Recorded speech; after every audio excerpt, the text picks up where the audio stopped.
नमस्कार दोस्तों, कथा कहानी में आज फिर कहानी पाठ। कहानी है एक मज़दूर का प्रलाप। यह कहानी प्रेरणा पत्रिका में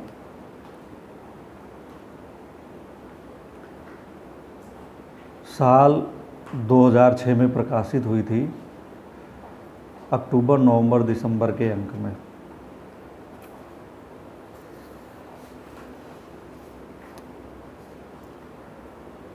एक मज़दूर का प्रलाप। कहानी ओम प्रकाश तिवारी की।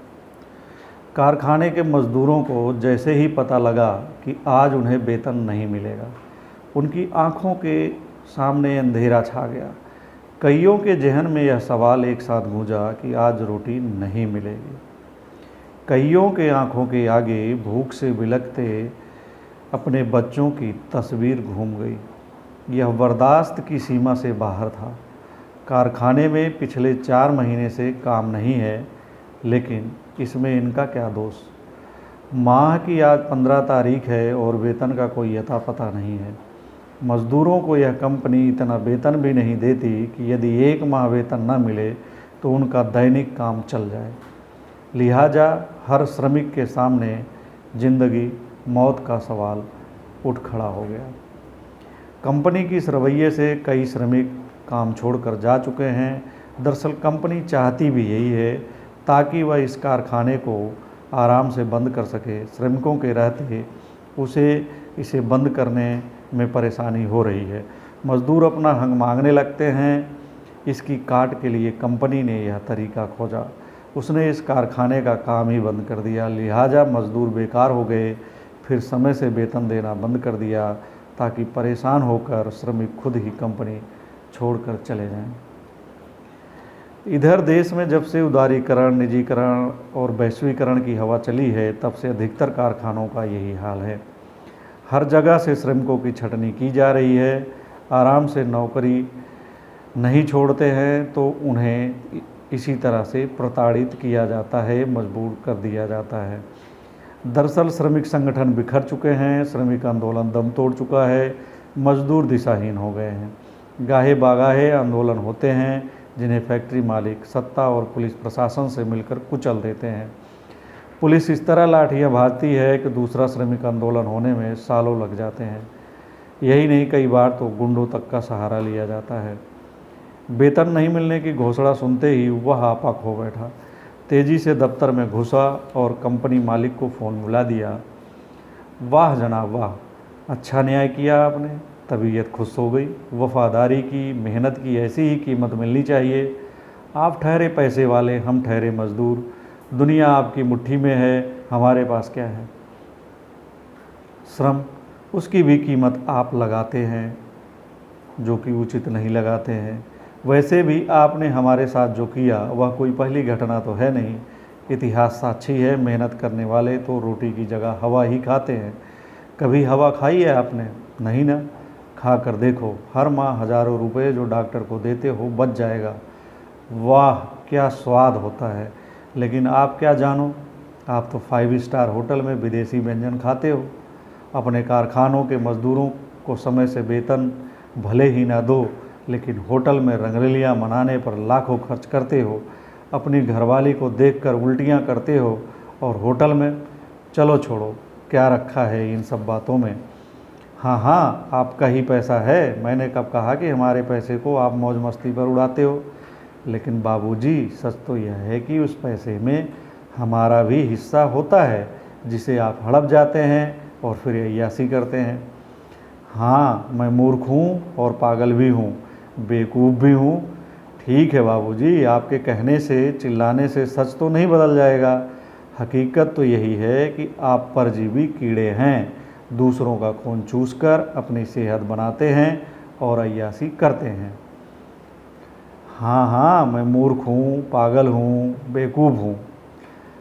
हाँ, पगला ही गया हूँ। कोई भी पगला जाएगा। यदि उसके खून पसीने की कमाई को कोई और खा जाएगा तो कोई भी पगला जाएगा। आप भी पगला जाएंगे। सच्चाई जानना चाहते हो तो हवा खाओ।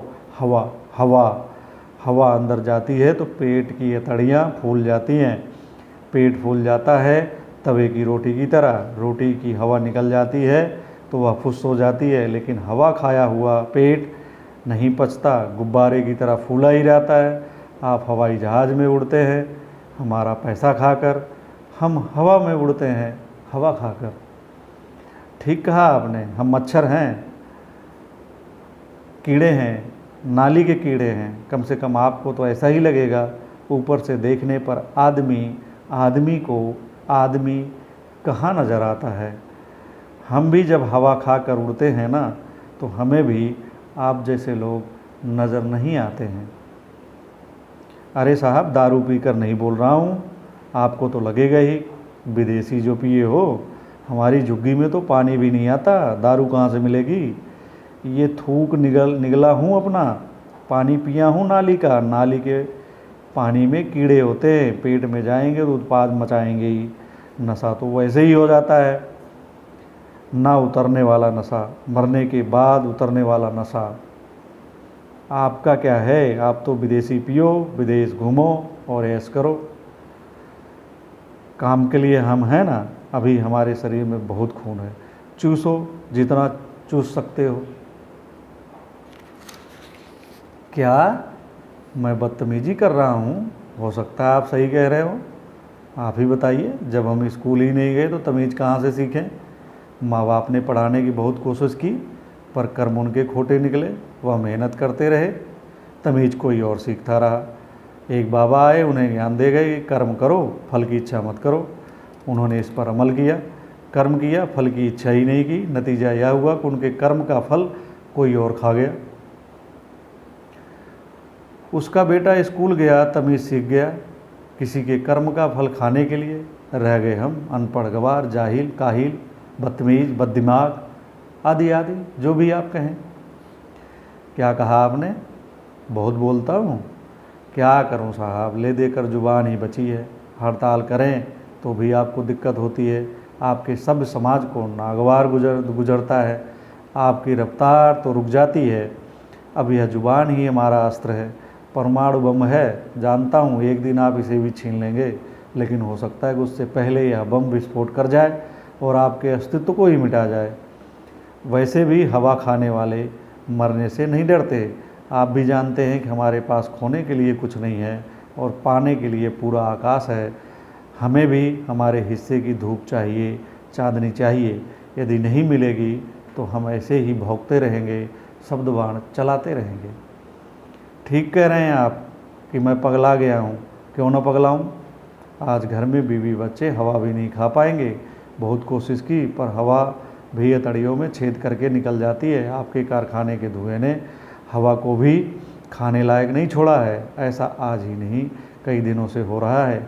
आज किसी लिखने वाले ने बताया कि हवा प्रदूषित हो गई है, वह खाने योग्य नहीं है। अच्छी हवा खानी है तो खरीदो। है ना कमाल, हवा प्रदूषित कर दो, फिर उसे बेचो। आपकी तो चांदी ही चांदी है साहब। क्या कहा आपने? लिखने वाले मूर्ख हैं, मूर्ख होते हैं, केवल सपने देखते हैं, बरगलाते हैं। क्या करें साहब, सपने जो बाज़ार में नहीं बिकते इसलिए देख लेते हैं। हम भी देख लेते हैं, पर पूरा कहाँ हो पाता है। आप तो हमारे सपने भी ताड़ लेते हो। आपके लिए हमारे सपने खतरनाक हो जाते हैं। आप हमारे सपनों को मर जाने के लिए मजबूर कर देते हैं।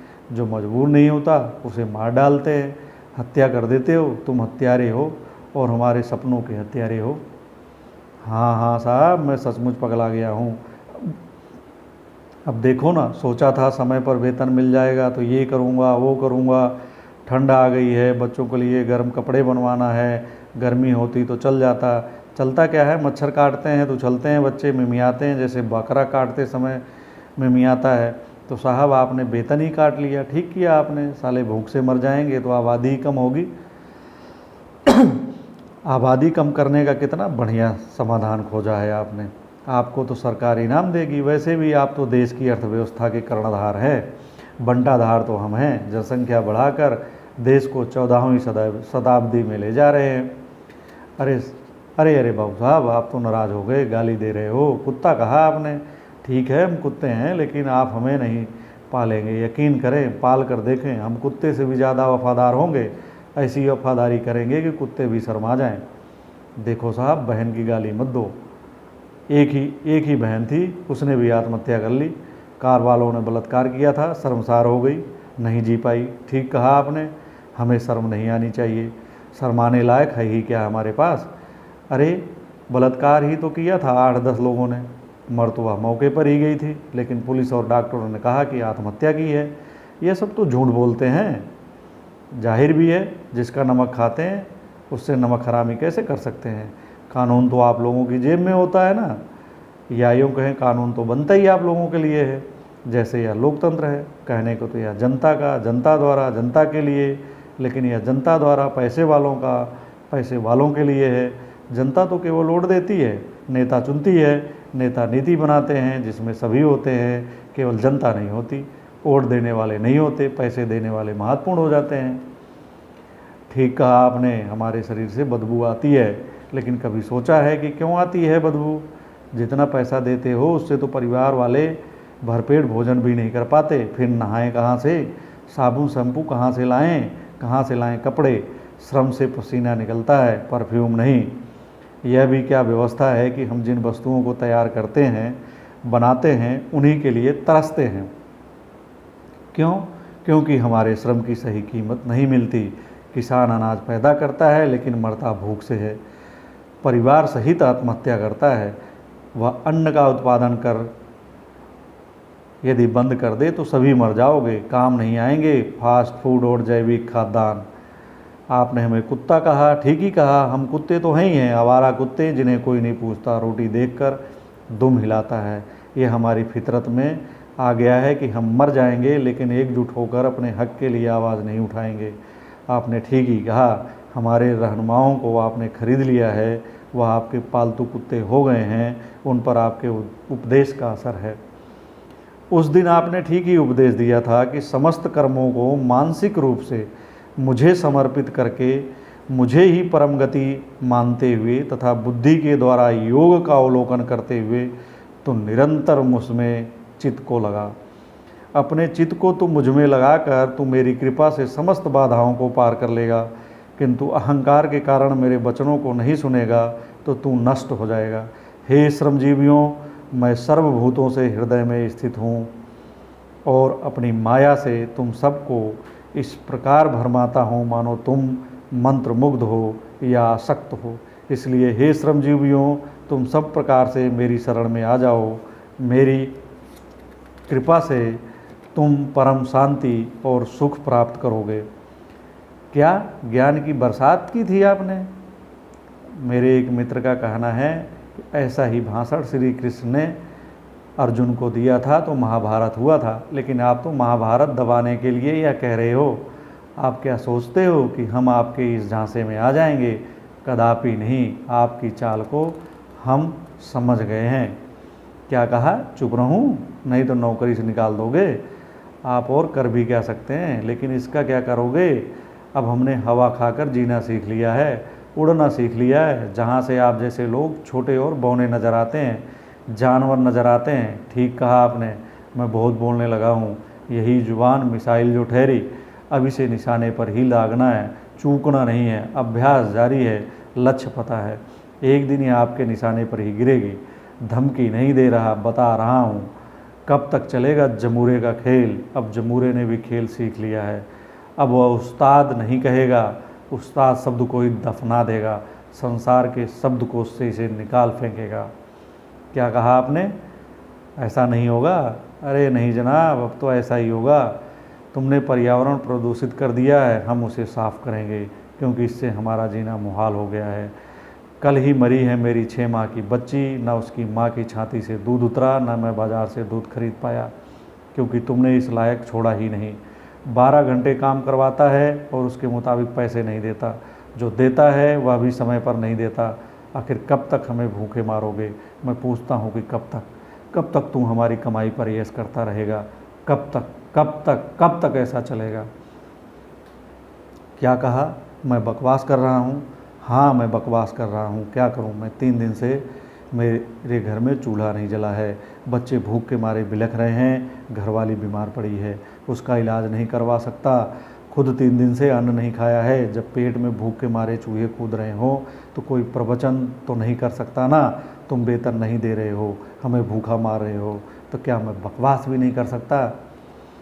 क्या तुमने मुझे नौकरी से निकाल दिया? ठीक है, ऐसी नौकरी का फ़ायदा ही क्या जिसके होते हुए भी भूखों मरे आदमी। लेकिन तुम एक बात मेरी भी सुन लो, आज तुमने मुझे नौकरी से निकाला है, एक दिन मैं तुम्हें इस देश से निकाल दूंगा, पूरी दुनिया में तुम्हें ठिकाना नहीं मिलेगा।